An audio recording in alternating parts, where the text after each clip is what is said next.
All right, welcome back, everybody. We are continuing with the engineer Doreen Cargo and trying to understand her manifesto. And before we took a breather a bit, unfortunately she was cut. We're taking the breather. It is because of the settings that we have. And now,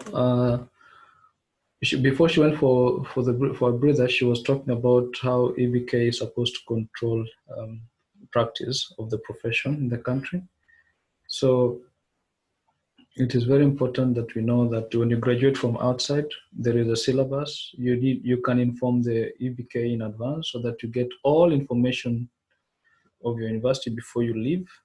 And it's very important to keep communication and ensure that you leave the right information with the university. That's one thing I did. So I left the right information and the right connection so that I can be reached easily, as Engineer Doreen was saying. Then, unfortunately, even my registration actual engineer took very long. Engineers Board of Kenya had some issues, and they really they wait, because the first time they sent a letter by posta, it took time before it reached. Russian sent back, and then it got lost.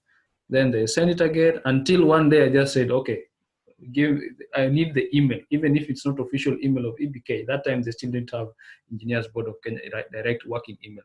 So they gave me email of the administrators, everybody, and I sent to the university. And then I told the university, when you're sending the letter, kindly make sure that I'm also CC'd. So they received the letter, they CC'd me when next time I went, they were like, we have not received the communication. Hey, my phone has an email here. I got the email. How come you didn't get the email? We can print it from my email as well. So that's the thing. So somehow communication is very important, and I like how you're saying you're going to work on communication, because we have issues that people are saying that IEK is not communicating clearly. Even as we talk right now, the issue of scrutineers, people don't know who they are. They are not communicating to the members, because you can, as scrutineers, can be talking to the candidates, the aspirants, but they're not talking to the voters. It's really you need to calm everybody down and assure them of your ability to handle the situation. So, engineer, I just have one question.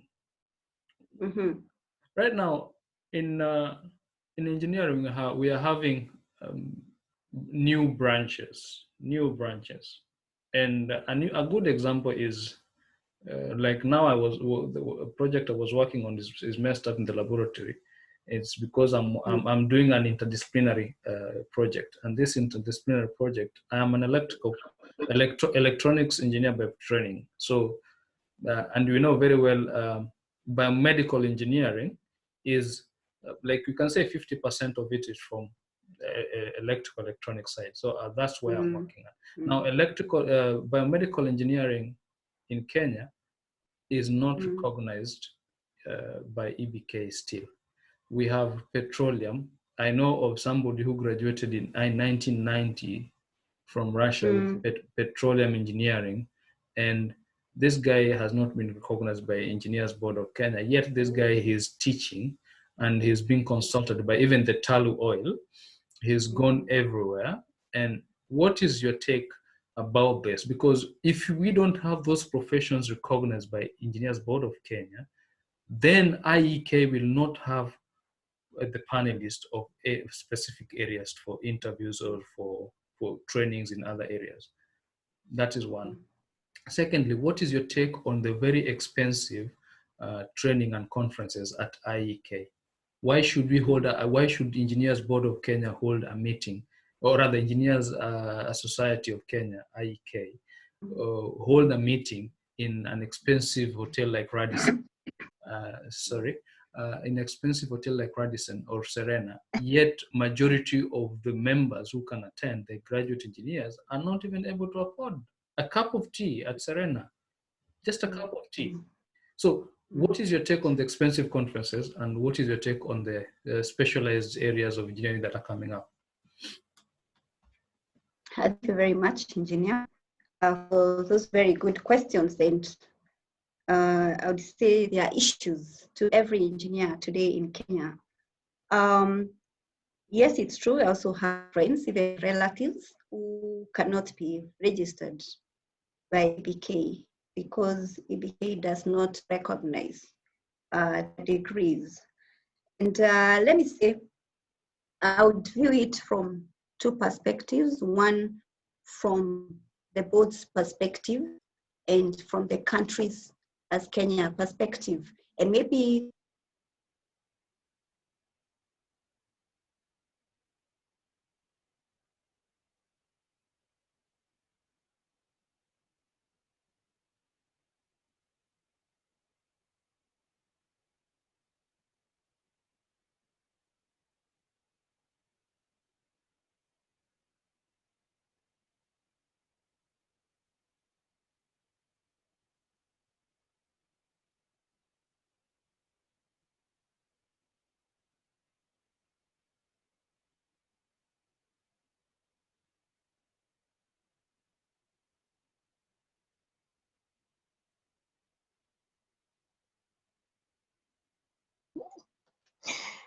Wow, I was wondering whether it's my end.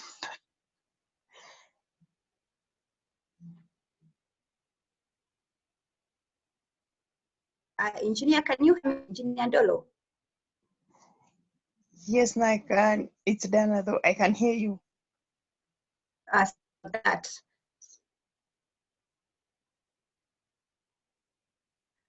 Sorry for that. EBK might not be in a position to register some years back because of lack of expertise in some of those specific fields. But administration was anchored to the expertise that is required in our country. And that's why, if you're very keen, we have more civil engineers, even during the earlier years, civil engineers used to be registered more than even mechanical, electrical, because the country's uptake of these engineers was very high, and even today. And maybe somewhere they forgot we have this emerging need in the country. Like today, oil and petroleum, sure, we cannot just ignore, I think we're now listed as one of the oil producing countries.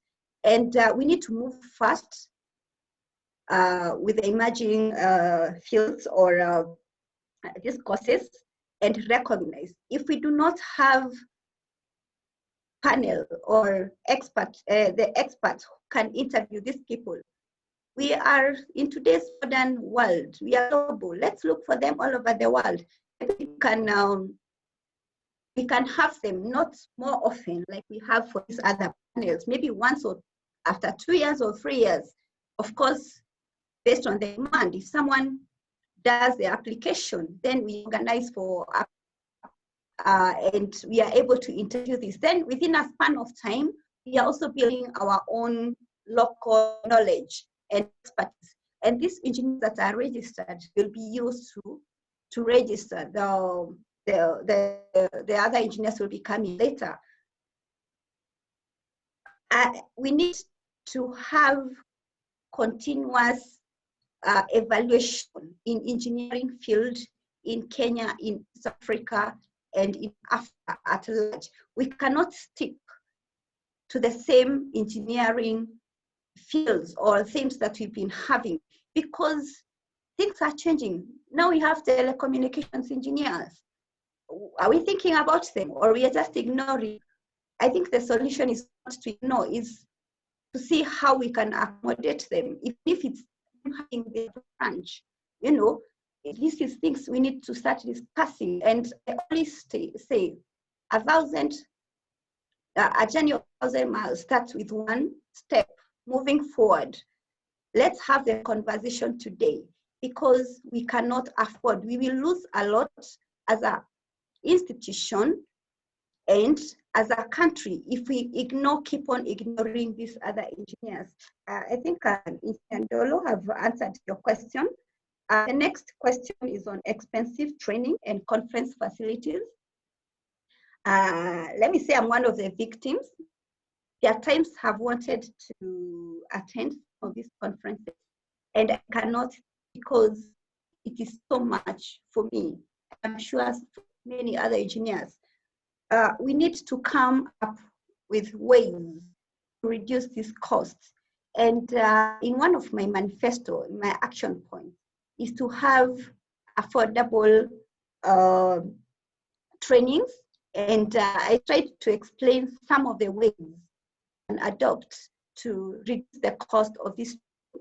One is, let's use our own engineers. You know, even at our workplace, we have, I always say, we have very experienced, qualified engineers in our country. They have done projects in and outside the country, all over they are full of knowledge. Let's use them. Even in some of the trainings, 5 engineers in a small boardroom, 2 hours, 3 hours, at very little cost to pass knowledge. And we both get the CPD training. For the conference, we don't have to attend all the time to expensive places. Right now, we have the IEK conference facilities at Barra Plaza that is free of charge. So for some of the conferences, they can be hosted there. We can partner with institutions, like what we had for the World Engineering Day on March 4th. Maybe they might ask for small amount of money. I don't think it can match what you pay for Serena in Mombasa or Nairobi. We have so many, even we have like even KICD, which I understand is not very expensive. We can partner with some of these parastatals, government agents that have these conference facilities, or even sponsorship to reduce this cost. And as I said, engineers at different cadres have different requirements, and their capability and needs is very different.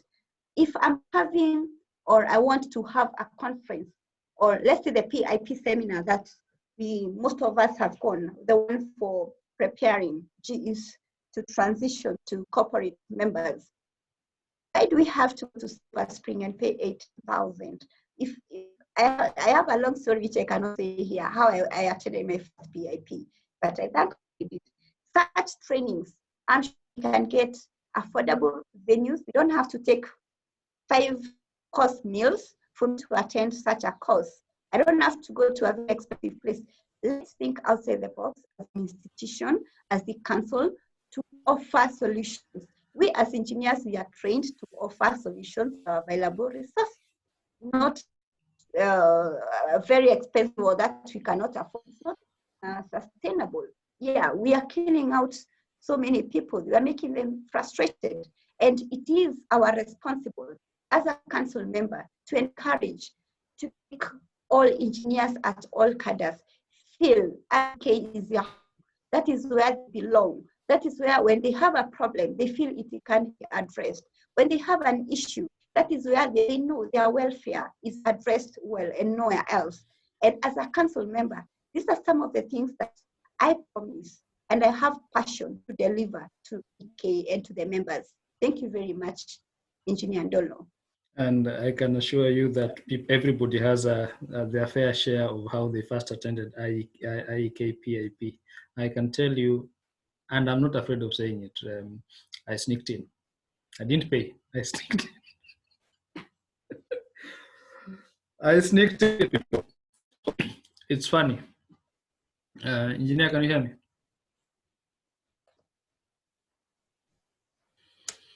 Engineer Doreen? Diana? Yes, I can hear you. I'm just laughing here on the sidelines. Yeah, I sneaked in. I sneaked in for that meeting. Engineer Doreen's network is... Engineer, did you hear what I say? Engineer Doreen? Oh, Engineer Doreen?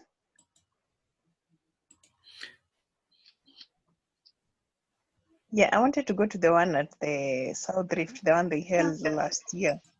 Yeah. But I was in Ethiopia at that point, so I couldn't attend it. I had gone for work there, so it was quite a loss. But I'm sure affordable ones are coming up. No. With the likes of Abdi, they are coming up with new things or cheaper ones. Yeah, so it's going to be a competition. If they post very expensive one in Nairobi, At South Rift, we'll have cheap ones. So, Engineer Doreen, I was saying that my first IEK PIP, I sneaked in. Pardon? I sneaked in. I never paid for anything. I just went there as a visitor, and pop, the door was open. And that time IEK and EBK were in the same building. So if you know somebody by the name Fundi, Yes. the guy who is at EBK, he was standing at the door. Then he moved a bit, and I entered. I never got a certificate for it, but I wanted to learn something. So. Not that I didn't have the money. I just was like, why is this recording you? Why is this thing so expensive? Those are things those are things that people should know, that you cannot avoid meal for 1 month just to attend one single day training. Mm. Yes, or even your rent. Oh, exactly. And I remember that time we were already fighting with many people. That time was crazy. Because we already had this Telegram thing, and many people really bombed us there, and they left immediately. We told them off. They left the IEK Telegram. Now everybody is back again. I hope they will maintain being there. For votes. So, engineer, I have one thorny question. I know many people don't like talking about it. We've always seen it happening elsewhere, but this question is a matter of you as an engineer, and as a matter of fact, you are still young. There is a challenge you faced when you are looking for internship and when you got your first job. One particular issue is sexual harassment on young girls. Yes. And so we can also say about young men, but we know a higher percentage is ladies. How is it now that you're in a position to get some information after struggling in the first few years of your out of high school, out of university? How is it, and how do you think you can help IEK to curb such kind of characters in engineering profession? Thank you very much, engineer. We say it's a sensitive issue when you talk about sexual harassment, and until it stops becoming sensitive, that is when we'll address it well. Yes, it is real, it's there, let's not pretend, but that's a fact. And unfortunately, engineering is still male-dominated field, and there are many times as a lady you might feel intimidated, and worse when such an issue arises.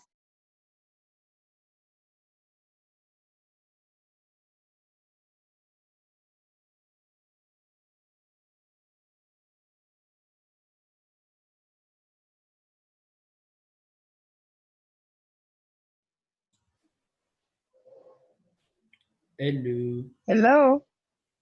I'm here.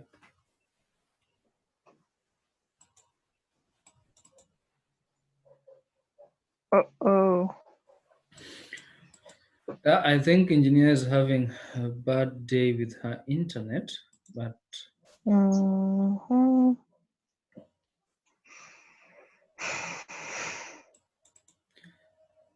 Yeah, she's coming back. I think because she's using the phone as a hotspot, so people are also calling her. Oh yeah. Mm. And then it's an urgent day because it's less than 24 hours to the election. Yes, sorry for that. Sorry. No worries. And I can't Please go ahead. my phone. I know many people are calling you, so it's okay. Now, you are talking about the sensitive nature of issues to do with sexual harassment before you went off. What were you saying? One, I always talk to mostly ladies. They have to talk about it, not keep quiet. But a challenge comes. Who do you talk to? Your boss is a man.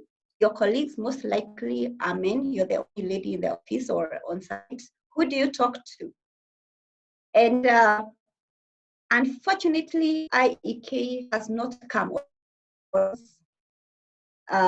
has any platform for such issues. I'm not aware. Maybe it has, I'm not aware. But unfortunately, I feel, or I've not heard one, that we need to have engineers' welfare, not only on sexual harassment, on various issues we engineers encounter. Like, let me mention the case that was brought to attention in one of the groups of a resident engineer. Okay, she was a lady, but in this case, I'll refer her as a resident engineer, not because she was a woman. She was harassed for projects that was not performing well. And if you're not in that project, you say it's the RE's responsibility. But me and you as an engineer, we know when you hear a project is not doing very well, you can't just say it's the resident engineer. There are various factors, and you cannot just go start harassing the resident engineer in front of the public. You know, such we need to have a proper platform in IEK to report, number one, all those incidences that engineers experience in their duties, in their line of duties. Sexual harassment is one of them. And in fact, we should even come up with a policy, you know, within IEK. How do you go about it? What if it's my fellow engineer in office at work who harasses me? How do I go about it?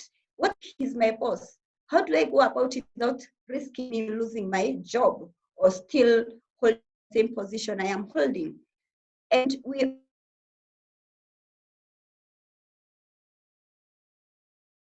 one of the small meetings we normally have with some women engineers.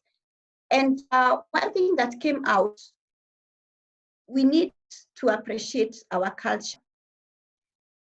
I'm a resident engineer and or a project engineer, and everyone below me, 90% is men, or the other way around. There are some people, how they are brought up, that they cannot take up. So in some of our trainings that we need to have, there are cultural issues, you know, and we need to teach people, we need to create awareness to let them know at what this is work, and we have to separate these things. We have to respect one another. As I said, IEK as an institution, we need to have a very clear platform of addressing all these issues, which should fall under engineers' welfare. That is my point. So, so engineer, my question is still not answered clearly. Maybe I should paraphrase it differently. Elected or not, elected or not, after 23rd of March, excuse me, will you find a way to at least ensure that there's a, excuse me, there is a policy, a sexual harassment policy that is in line with the Kenyan Constitution 2010, so that we have a way of reporting issues directly to the welfare society instead of waiting for the male-dominated area, you know, because complaining to your immediate supervisor is a male, and next supervisor on top of that is a male. It's a male-dominated field for engineers, and the fair gender are facing it rough. So there must be a way to ensure this. How are you going to maybe even come up with a policy in line with the IEK constitution, but more so in line with the constitution of Kenya 2010?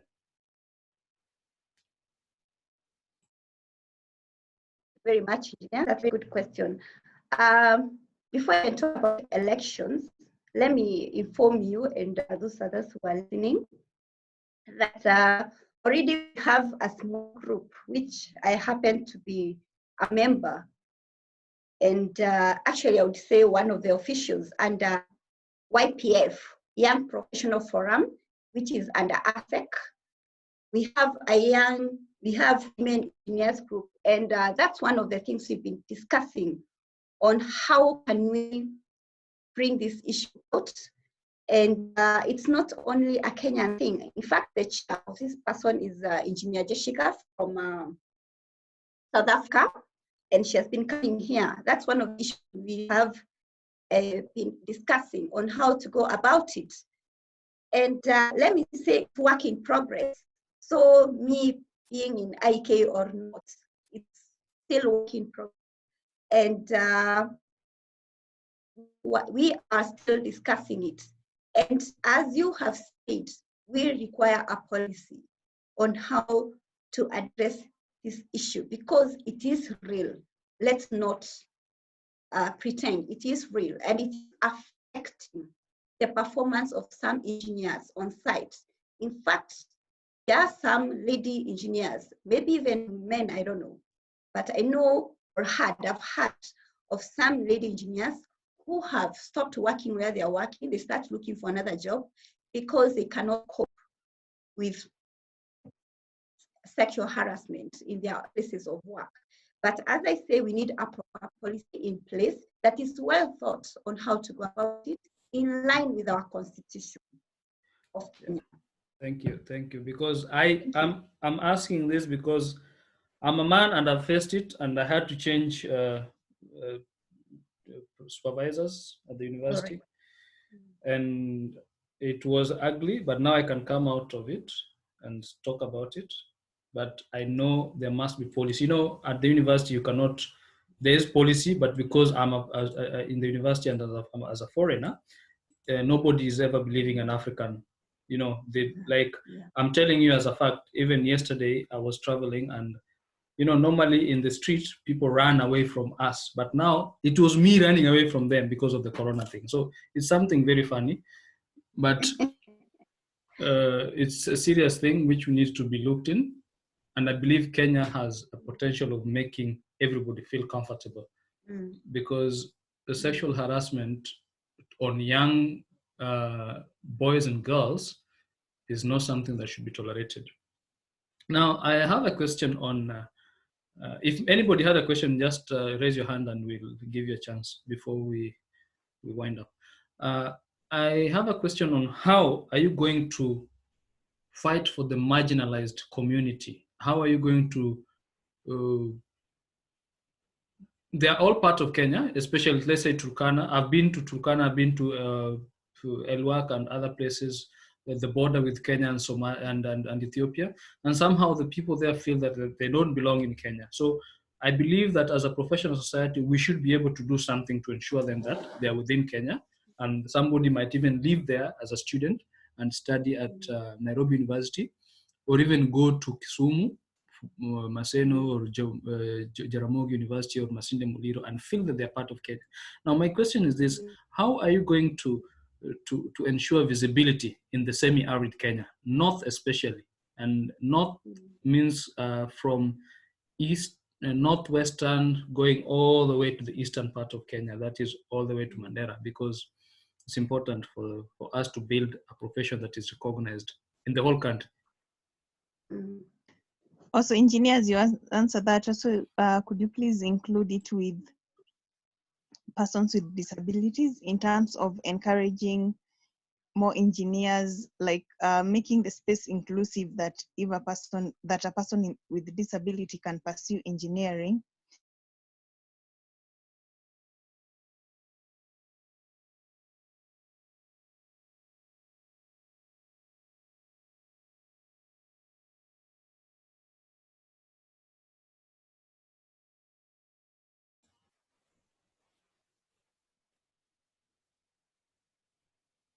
Engineer amekusikia kweli?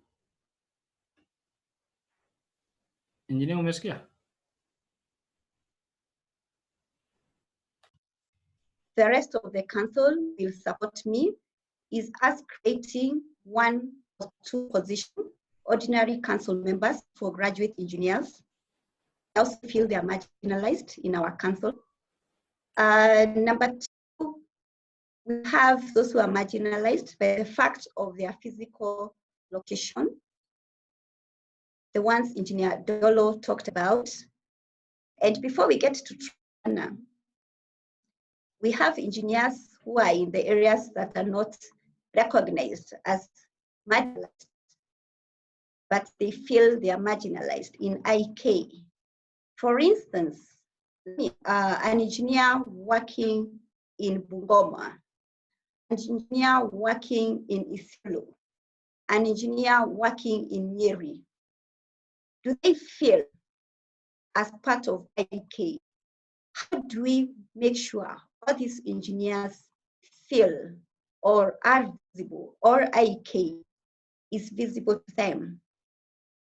Based on our constitution, our current constitution, it allows chapters for various branches. I think this is a high time we need to make sure these chapters are strengthened.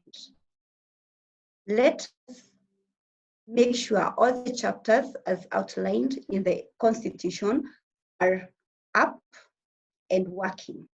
Let's register members, let's reach to all of them, and let them feel they are part of IEK through these chapters. They can have the conference meetings, and South Rift is a very good example of what they have started doing.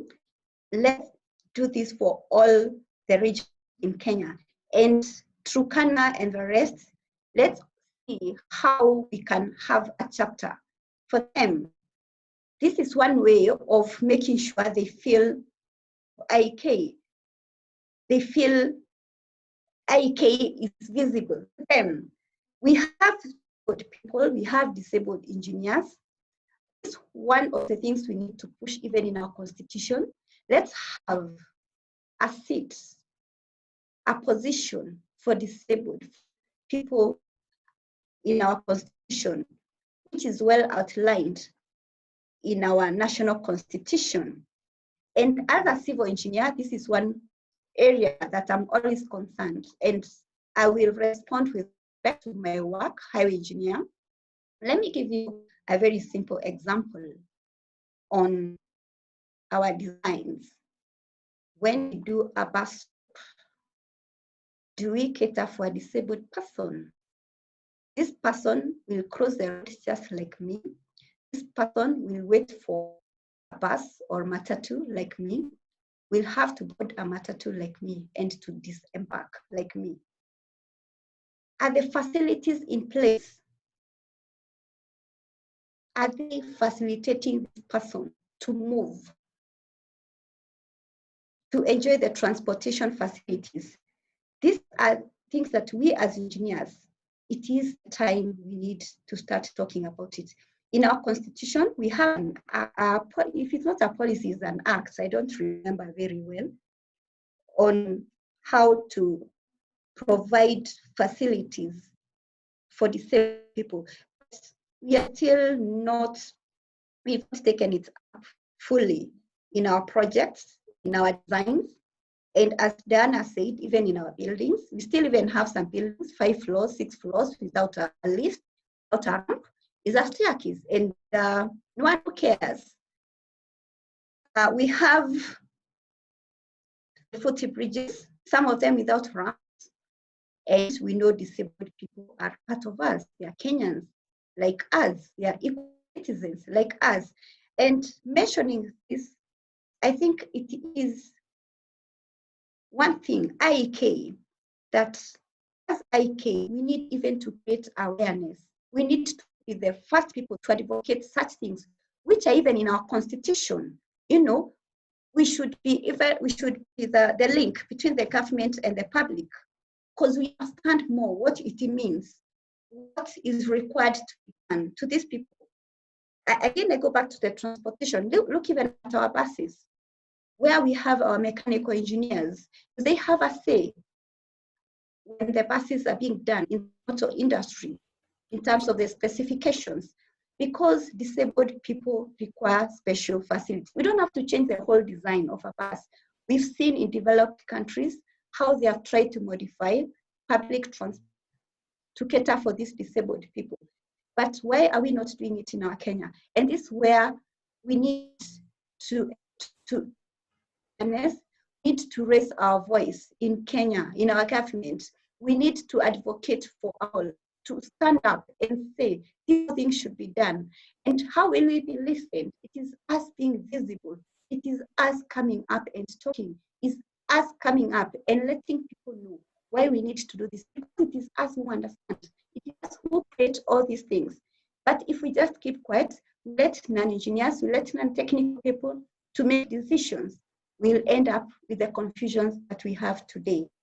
Thank you, I think Engineer. I've answered all the questions. Thank you very much. Thank you, thank you. So in one word, yes or no, elected or not, will you champion some policies and be vocal about the marginalized group in the society in general? Thank you very much, Mr. Ndolo. Yes, I'll do it. Yes. Yes, and let me mention another thing that it comes to policy making that's affecting us engineers.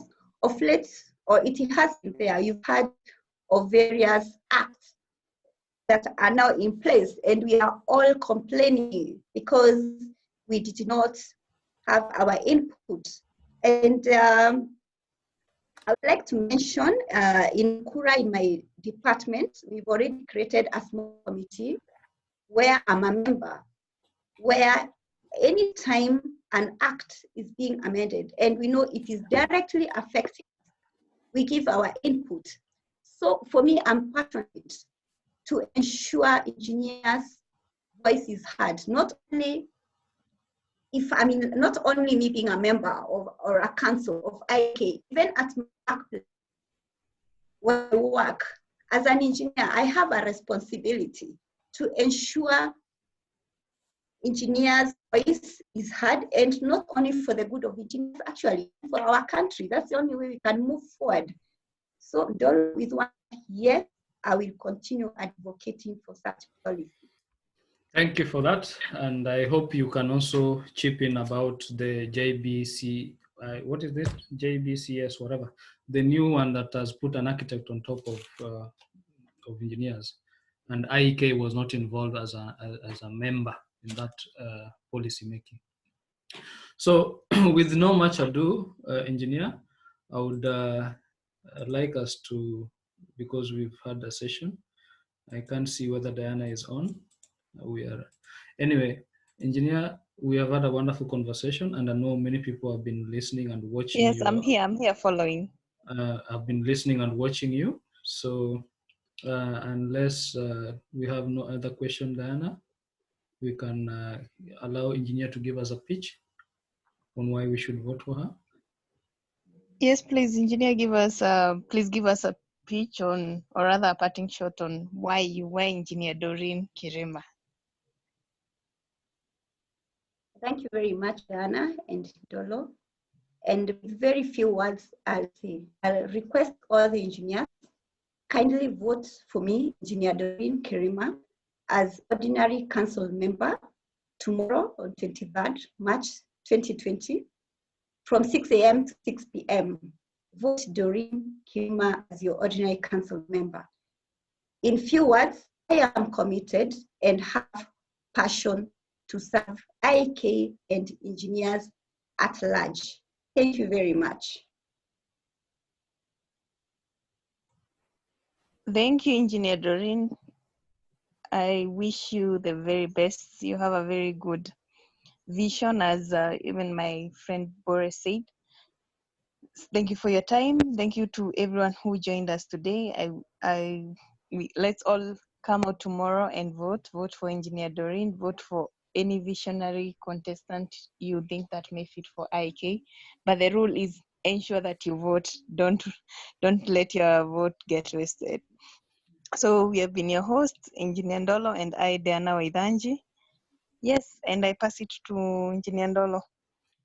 Thank you, Diana, for the wonderful words that you've been assisting with in this webinar since we started.